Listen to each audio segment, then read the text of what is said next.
vamos falar de um dos melhores contadores de história do mundo, que resolveu dedicar o seu novo livro a uma sociedade secreta rodeada de mistérios. O repórter Jorge Pontual conversou com o escritor Dan Brown para entender como a maçonaria, que para muitos tem ligação até com o satanismo, atraiu uma lista tão grande de líderes históricos, inclusive aqui no Brasil.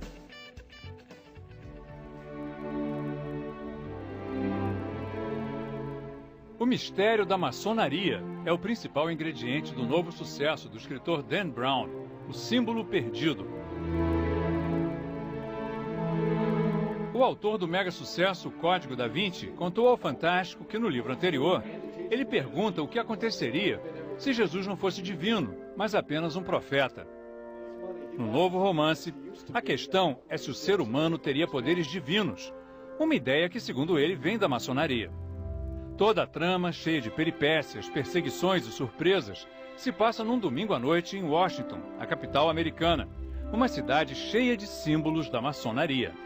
Alguns são bem evidentes, como o obelisco, símbolo da divindade, encimado por uma pirâmide que representa a evolução do ser humano. A influência dos maçons se refletiu na criação da Biblioteca do Congresso Americano, hoje a maior do mundo. Um dos momentos mais emocionantes do livro é quando os heróis entram aqui no salão de leitura da Biblioteca do Congresso Americano, descrito como o salão mais bonito do mundo. Eles estão fugindo de uma equipe da SWAT e se escondem entrando por esta porta. A República Americana foi criada por um grupo de maçons, entre eles Benjamin Franklin, John Adams e o primeiro presidente George Washington. Nós fomos a um dos templos da maçonaria na cidade, onde os murais mostram o fundador da nação com o avental de pedreiro dos maçons, lançando a pedra fundamental do Capitólio, o prédio do Congresso Americano. Dan Brown lembra que o símbolo mais sagrado da nação, que está nas notas de dólar, é a pirâmide da maçonaria, encimada por um olho, que simboliza a sabedoria. Segundo o escritor, a pirâmide incompleta, sem o vértice, é um símbolo de que o ser humano e o país nunca estão prontos, sempre podem se aperfeiçoar. Dan Brown destaca que, ao contrário do que muitos acreditam, os Estados Unidos não foram fundados como uma nação cristã. Os fundadores eram maçons que seguiam o deísmo, uma religião universal, que usa os símbolos de todas as crenças e acredita que todos os homens nascem iguais, com o direito à liberdade de culto. Sobre o altar do templo maçom estão os livros das principais religiões. Não só a Bíblia cristã, como a Torá dos judeus, o Corão dos muçulmanos e as escrituras de outras tradições.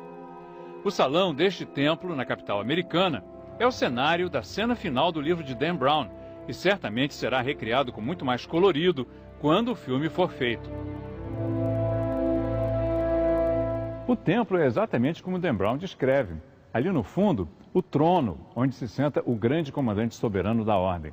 Aqui, o altar, em torno do qual se realizam os rituais secretos. Mas os maçons negam que o iniciado tenha que tomar sangue de uma caveira, como Dan Brown conta no livro. Segundo eles, isso é só imaginação do autor.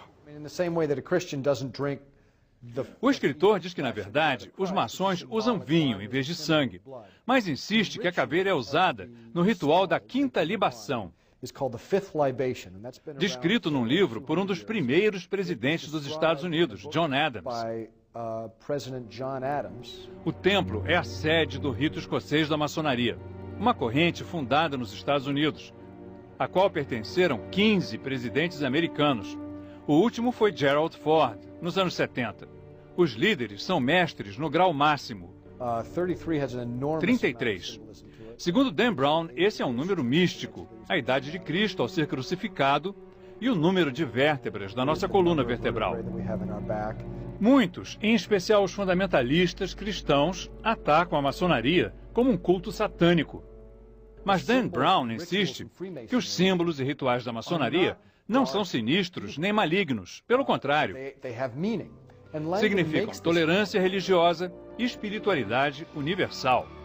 Para Dan Brown, o importante é que as pessoas procurem entender os símbolos e as crenças dos outros e tenham menos preconceitos. Start to eradicate some of that prejudice.